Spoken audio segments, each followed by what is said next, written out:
Sejam muito bem-vindos ao Além do Sorriso Podcast. Eu sou a Aline Binotto Mazzarotti, sou cirurgiã dentista e o nosso objetivo aqui é proporcionar aos ouvintes informações valiosas e inspiradoras que possam ser aplicadas no cotidiano das pessoas, visando aprimorar não apenas a saúde bucal, mas também o bem-estar geral. A gente quer mostrar que a odontologia vai muito além de um simples sorriso bonito, sendo uma aliada importante para uma vida mais saudável.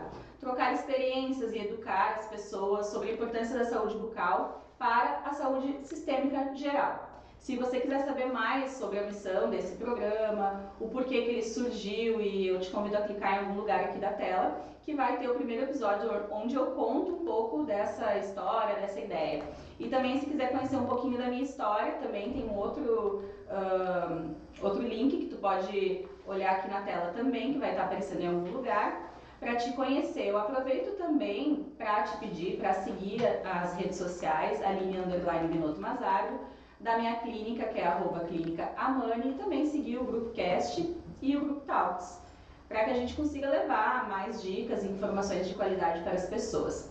Bom, aqui no programa nós já falamos sobre a saúde bucal infantil, a gente recebeu uma psicóloga e falamos sobre o medo que as pessoas têm do dentista e como melhorar isso. Falamos sobre odontogeriatria, que aborda a saúde bucal dos idosos. Falamos sobre cuidados com prótese dentária. E agora nós vamos falar sobre uma coisa muito importante, um assunto muito importante, que é a saúde bucal na gravidez, com a minha amiga querida, médica e especialista em cirurgia ginecológica, com ênfase em uroginecologia. Ela é mestre em ciências da saúde e atualmente está se profissionalizando em cirurgia ginecológica robótica. Laís Soeiro, seja muito bem-vinda ao podcast Além do Sorriso. Olá, boa tarde a todos. Primeiramente, queria agradecer a Aline pelo convite, a todos que estão aqui. Acho que essa ideia do podcast, a gente sabe que está cada vez crescendo mais hoje em dia, e quanto que é importante esse tipo de proposta, porque o público quer se profissionalizar, quer adquirir conhecimento de forma rápida, né? Então, acho que a proposta do podcast é algo bem legal. Fico feliz pelo convite. Muito obrigada por tirar um tempinho da tua agenda corrida para falar aqui com a gente, porque tem muitas dúvidas, né, ao redor da odontologia e da obstetrícia, da ginecologia, né? Às vezes as pessoas não associam muito, mas o podcast é justamente para falar sobre, além do sorriso, é para a gente falar da saúde como um todo. Mas antes da gente entrar nesse assunto, Laís, deixa eu já ir te perguntando, me explica um pouco sobre esse curso que tu está fazendo sobre cirurgia robótica. É bem novo isso, né? Como é que funciona isso? Na verdade, a cirurgia robótica já é uma realidade no Brasil, né? Principalmente São Paulo, os estados mais para cima, Porto Alegre, já tem muito, e aqui em Santa Maria, o Hospital de Caridade agora comprou o primeiro robô, que é o Da Vinci, que é um robô que faz as cirurgias. Claro que o paciente fica posicionado, o robô fica em cima, tem todo um instrumental, uma equipe multidisciplinar preparada treinada para mexer com o robô, e o cirurgião fica num canto da sala com uma visualização ali em 3D, fazendo a cirurgia com as pinças. As pinças que é como se fossem os instrumentais. Exatamente. Então, a cirurgia videolaparoscópica, que hoje em dia é atualmente mais usada, a ideia é que o robô, que as pinças sejam substituídas. Então, essa manipulação tu tem com os dedos, e o ângulo, a rotação que tu tem, facilite muito mais, né, e traga benefício para os pacientes. Mas, então, o médico fica dentro de um console, enquanto o paciente está sendo operado mais distante, né? Mas, então, o Caridade é o primeiro hospital agora que comprou o robô, e ele está profissionalizando, então, os profissionais que, claro, têm interesse para fazer essas cirurgias robóticas, né? Porque elas têm mais benefício, menos morbidade para os pacientes. É isso que eu ia perguntar, quais são os benefícios, né, dessa tecnologia? Né? Ainda está sendo estudado, algumas áreas ainda estão sendo feitas mais cirurgias, por exemplo, urologia, proctologia. Então, todas as áreas já estão começando, mas em geral como tu tem um aperfeiçoamento melhor na técnica, tu consegue enxergar melhor a visão do campo cirúrgico, tu diminui taxa de sangramento, diminui lesões, né, em órgãos que não são, que tu está trabalhando, então, em geral... É uma visão 3D mesmo. É uma visão 3D, exato. Então, a Santa Casa Misericórdia em Porto Alegre está organizando, ela que organiza esse curso, né, da cirurgia robótica, que profissionaliza os médicos que querem aprender. Então, que legal. Já teve a parte teórica, agora nós estamos na parte dos simuladores, né, que aqui em Santa Maria tem um simulador. E depois a gente vai para a parte prática, que é irmos para Porto Alegre e fazermos as cirurgias acompanhadas primeiramente, né, e para ir aos poucos, mas eu acredito que é muito um futuro, assim, né, então... Já é realidade, na verdade, que vamos chegar Que legal, porque já chegou aqui, que bom. Bom, muitas vezes eu falo no meu Instagram sobre isso, quando eu recebo gestantes, enfim, sobre a importância do pré-natal odontológico, né, Laís? Porque todo mundo sabe, quando fica grávida, que tem que fazer o pré-natal, como é que fala? Pré-natal da gravidez mesmo, né? E eu falo sobre pré-natal odontológico e as pessoas ficam, mas tem muito uma crença de que gestantes não podem ir ao consultório odontológico. Tu percebe isso na tua clínica, no dia a dia? Total. Na verdade, existia essa crença anteriormente, mas antigamente, que era, posso fazer algum procedimento odontológico? Não faz nada, tu tá grávida, então não inventa a moda que a gente não sabe o que pode dar, mas hoje em dia, né, a gente sabe, tem diversos estudos que mostram a importância de realizar um pré-natal odontológico mesmo. Desde 2014, pelo Ministério da Saúde, a caderneta da gestante tem escrito a importância de fazer, e pelo SUS, né, se não me engano, desde 2014, se é implementado que toda gestante tem o direito de uma consulta odontológica durante o pré-natal, ou deve ser indicada ou orientada durante o pré-natal. Antes disso não se tinha algo muito palpável, né? E aí ficava nessa imaginação de que não pode ir porque não pode fazer raio-x, não pode ir porque não pode fazer anestesia. Mas é justamente para não chegar nesse ponto de ter que fazer uma anestesia, de ter que fazer, que a gestante tem que ir antes para a gente ver tudo que tem para fazer antes de ter que utilizar, ter que ser mais invasivo o procedimento, né? Então, quanto antes a gente fizer, melhor, porque durante a gestação a gente sabe que tem as alterações hormonais, que é natural, né, das gestantes. Explica um pouquinho para o pessoal sobre isso, Laís. Na verdade, durante a gestação, nós temos diversas mudanças fisiológicas que vão acontecer no corpo, né, devido ao aumento das taxas hormonais, e principalmente as flutuações, né? Então, uma hora está mais alta, a hora está mais baixa. Essas flutuações hormonais que vão causar as modificações estão relacionadas com o aumento do processo inflamatório na gengiva, então maior caso de gengivite. As enzimas da boca mudam, né? Então pode propiciar a questão das cáries.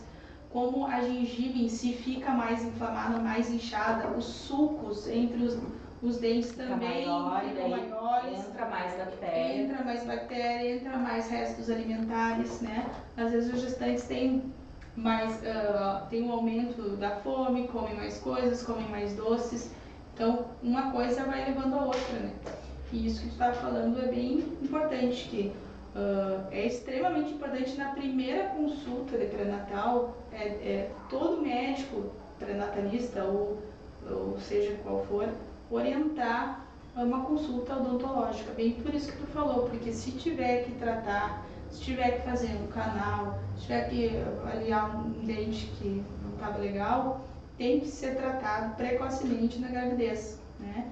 E normalmente esses acompanhamentos odontológicos, esses processos, são assim, demorados, não é uma consulta que tu vai resolver, tu precisa de 1, 2, 3, 4 meses de processo, né?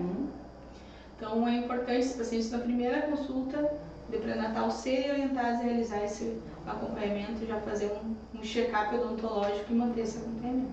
Lá no meu Instagram eu sempre estou falando sobre o acompanhamento, sobre a prevenção das consultas periódicas, enfim, para que quando chegar no momento, pessoa, né, as minhas pacientes, ela tá grávida, ela tá super bem, porque ela tá em acompanhamento, ela não vai ter nenhuma surpresa, não vai ter que passar por nenhuma cirurgia, né? Pelo menos os riscos para isso já estão reduzidos, né? Exato. Por exemplo, aqui em Santa Maria, nós tem um estudo que foi feito aqui em Santa Maria com 200 grávidas, 100 do SUS e 100 consultório privado, convênios, enfim. Dessas 200, a maioria delas não teve orientação quanto à parte odontológica da gravidez, né? Então, a gente vê que é um problema geral, né? Não é diferente da classe. É um problema que tem que ser batido na tecla, porque a gente sabe que tem muitos estudos associando periodontias, né, problemas odontológicos durante a gravidez, e isso vai acarretar um baixo peso ao nascer dos bebês e principalmente prematuridade, o risco de ter um trabalho de parto prematuro. Então, acho que esse é o principal enfoque também, a nossa ideia assim, de falar aqui, porque a gente sabe que prematuridade é um problema de saúde pública atualmente no Brasil e são múltiplas causas, né? E se levar em conta que a causa odontológica é muito importante, e alguns estudos mostram que os estudos feitos com prematuros mostram que a maioria daquela população estudada tinha problemas periodontais. Acho que é um fator importante assim para nível econômico do Brasil, né, enfim, nacional, para combater mesmo a prematuridade, né? A importância, né, de fazer um bom acompanhamento, tanto na escolha do médico como na escolha de todos os profissionais, na verdade, que trabalham com a saúde, né, escolher bem os profissionais que te acompanham para que eles te olhem como um todo, não só para aquilo que tu procurou, né? Eu tenho tido agora também mais encaminhamentos de cardiologistas, por exemplo, que também tem vários estudos que mostram, né, que a endocardite bacteriana com infecções bucais, então também a gente aqui está falando para os pacientes, né, a gente está dando dados assim para as pessoas leigas, né, mas também é importante a gente conversar entre nós profissionais, porque muitas vezes o profissional nem se ligou de falar para o paciente, né, um cardiologista ou um obstetra, enfim, de que ele precisa daquele acompanhamento. E às vezes essa conversa aqui, que daí eu consigo entender mais da tua área, tu consegue entender mais da minha área, e a gente vê que não é isolado, né? Eu digo sempre, né, todo corpo tem uma boca, né? Então, tudo está interligado. Né? Se tu não estiver com a tua saúde bucal em dia, tu corre mais riscos. A gente viu com a Covid, né? Tu é médica, tu vai saber falar melhor do que eu, mas alguns estudos nos mostram que os pacientes que precisavam ser intubados, que tinham infecções ou que não iam ao dentista há muito tempo, a taxa de mortalidade desses pacientes era altíssima, né? Justamente porque e a gente não tem que levar só em consideração o Covid. Qualquer um pode sair na rua, sofrer um acidente, ter que ser entubado, e aí tu tá com a tua saúde bucal um dia para não dar infecção generalizada, né? Tudo não é só isso, mas grande parte pode vir daí, né? Sim. E assim, principalmente não só na primeira consulta do pré-natal, mas toda consulta de pré-natal de rotina que tu for, se tiver com alguma dor de dente, alguma queixa dentária, pode falar para o seu obstetra. Às vezes também não se passa na cabeça, se pensa, não tive sangramento, não tive perda de dente. Não, mas aquela dor no dente poderia ter falado, não falei. Então é importante também o médico manter como rotina, como é que está a saúde bucal, né? Porque isso que nós estávamos falando da questão dos tratamentos. Se for necessário fazer algum procedimento cirúrgico, odontológico, idealmente a gente prefere que seja feito no segundo trimestre da gravidez, né? Porque no primeiro trimestre é o período de maior embriogênese, né? De formação fetal, então a gente evita o máximo de medicações, enfim, externas. E no último trimestre é a questão até própria do espaço, da barriga, da comunidade da paciente, né? Então, tem que ser tudo bem planejado. E a conversa entre os profissionais, né, Laís? Exato, isso é fundamental. Sempre, assim, ali na clínica a gente tem esse costume de perguntar sempre para o paciente qual é o nome do médico que te acompanha. Às vezes as pessoas não têm um médico que acompanha, né? Mas na gestação, todas as mulheres têm um médico que acompanha. Então, qual é o nome do teu médico que te acompanha nesse período, né? Entrar em contato, olha, vou precisar utilizar tal medicação na paciente, vou usar tal anestésico, que existem anestésicos específicos que a gente pode utilizar, dependendo também do histórico médico de saúde daquela pessoa, né? E aí a gente conversa com o profissional para levar o melhor tratamento para aquela mãe, porque a dor, a gente está falando também só da infecção, de como isso afeta o bebê, mas também a dor gera um grau de estresse que também prejudica, né, o emocional dessa mãe, também aumenta, a pessoa está estressada, está com dor, aumenta a pressão, né, sanguínea, enfim, isso também afeta, né? Sim, total. E essa questão que tu falou, eu acho bem bacana, porque geralmente quando eu tenho pacientes que estão fazendo acompanhamento odontológico, eu sempre tenho esse feedback junto com o dentista. Se ele vai fazer algum procedimento, a gente conversa sobre o paciente, sobre qual medicação ele vai usar, se vai usar algum antibiótico ou não, né? E geralmente a gente costuma indicar um uso de anestésico sem vasoconstritor, né? Para evitar algum grau de vasoconstrição na placenta, enfim, que isso possa prejudicar o bebê. Então a gente evita, né? Então, por vezes vocês têm que acabar fazendo um pouquinho maiores doses, né? Mas em geral, quase todos que eu tive até hoje, bem conversado, todos os pacientes saíram bem, né? Se precisar fazer radiologia, raio-x, proteção, né? Pro feto, colete, mas pode sim e deve ser feito, né? Se a paciente tem indicação, sem dúvida. Sempre com acompanhamento, a gente nunca vai deixar a paciente sentir dor, né? Só que muitas vezes essas infecções bucais que a gente fala, quando eu falo sobre o acompanhamento preventivo, e aí as pessoas, mas eu escovo bem meus dentes, eu cuido bem dos meus dentes, não tem problema nenhum, não quebrou nada. Só que muitas vezes a infecção tá lá e tu não tá sentindo, né? Então não é porque não tem dor que está tudo certo. Por isso que a gente tem que fazer o acompanhamento antes. Então, quando tu tá sentindo a dor de dente, que é muito pior. Não sabe como é ruim sentir, é porque normalmente já tá no estágio mais avançado. Só que infelizmente, Laís, as pessoas esperam sentir dor para procurar. E é isso que a gente vem falando aqui e que eu canso de falar lá bater nessa tecla da prevenção, que é justamente por isso, porque se tu já chega com o problema, pra gente resolver esse problema, claro que a gente vai resolver, mas tu vai gastar muito mais, né? Vai ser mais desconfortável. Todo procedimento mais invasivo, ele é desconfortável. Pode te expor a mais riscos. Pela demora da procura. Exatamente, então a prevenção é a chave, né? Mesmo que tu tenha os cuidados em casa, que tu faça acompanhamento, enfim, não tem que substituir as consultas periódicas ao dentista, não importa se tu tem uma boa higienização, uma boa escovação, tem que passar pela avaliação do dentista, porque muitas vezes não vai sentir dor. E tem outra coisa muito bacana para mim, que tem alguns estudos que mostram que as pacientes que são orientadas durante o pré-natal as questões odontológicas têm filhos com menos problemas odontológicos, né? Então, tem filhos mais saudáveis, né? E isso vem desde a questão enzimática da mãe. Por exemplo, durante o pré-natal, tu deve ser orientada. Quando que eu vou levar meu filho no dentista a primeira vez? Como que é a gengiva? Quando que deve nascer o primeiro dentinho? Quando que eu devo pensar em usar a escova?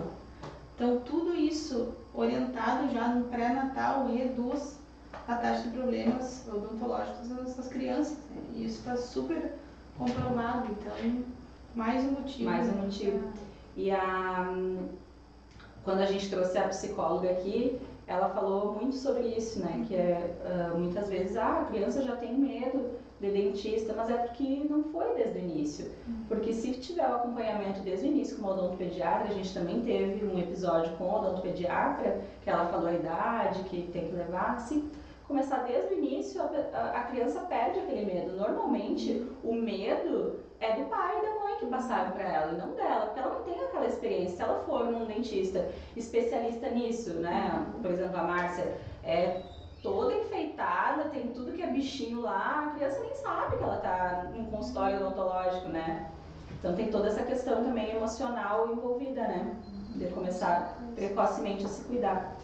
E deixa eu aproveitar para te perguntar também, Laís, de que maneira os processos periodontais, né, as inflamações periodontais causam o parto prematuro que a gente estava falando? Então, na verdade, nós sabemos que tem uma forte associação, né, com o parto prematuro e baixo peso ao nascer, mas não se sabe bem ao certo ainda qual que é o motivo direto, né, multifatorial. Mas algumas teorias falam que pode ser de forma direta, então seja esse processo inflamatório gengival ou periodontal atrai ali o acúmulo da bactéria e a bactéria pela corrente sanguínea vai para o útero, né, e causa um processo de infecção, parto. Ou alguns estudos falam que o próprio processo inflamatório pode gerar ocitocinas fetotóxicas que atingem o feto e causar essas contrações. Então se fala em via indireta e indireta, mas existem várias maneiras, né? Pode acontecer. E claro que processos crônicos periodontais pior, né? Esses mediadores inflamatórios vão sendo sempre mandados para a corrente sanguínea, útero, atinge placenta, gera restrição do crescimento do feto, enfim. Até para eclâmpsia também, né? Tem alguns estudos que falam, além do parto prematuro e do baixo peso ao nascer. Tem maior associação e risco comprovado, né? Sim. Bom, eu poderia ficar aqui mais um tempão falando sobre isso, que é um assunto que eu adoro, mas a gente tem que finalizar, né, Laís? Eu queria te agradecer muito pela tua presença aqui, por tu ter dedicado um tempinho na tua agenda e vindo aqui para explicar mais para as pessoas de uma maneira didática como elas podem se cuidar e ter uma vida melhor, né? E eu queria te pedir para deixar ali como é que as pessoas podem te encontrar no Instagram. Então, primeiramente, muito obrigada, né, pelo convite. É muito bom estar aqui contigo. No início a gente fica nervosa, eu que nunca sentei numa mesa, mas depois a gente relaxa e é bem legal mesmo. É por um bem maior, né? Sai da nossa zona de conforto, mas é importante. E o meu Instagram é @laissoeiro. Atualmente eu trabalho aqui em Santa Maria, na Clínica da Mulher, né?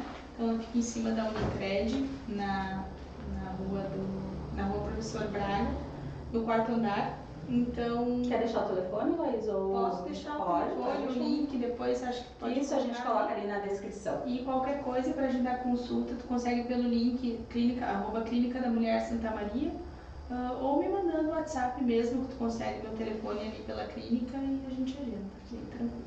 Muito obrigada, Laís. Espero que esse episódio tenha servido aí para te educar quanto a esse assunto super importante. E se tu conhece alguém que está gestante, quer também compartilhar essa informação, manda esse vídeo. Até mais!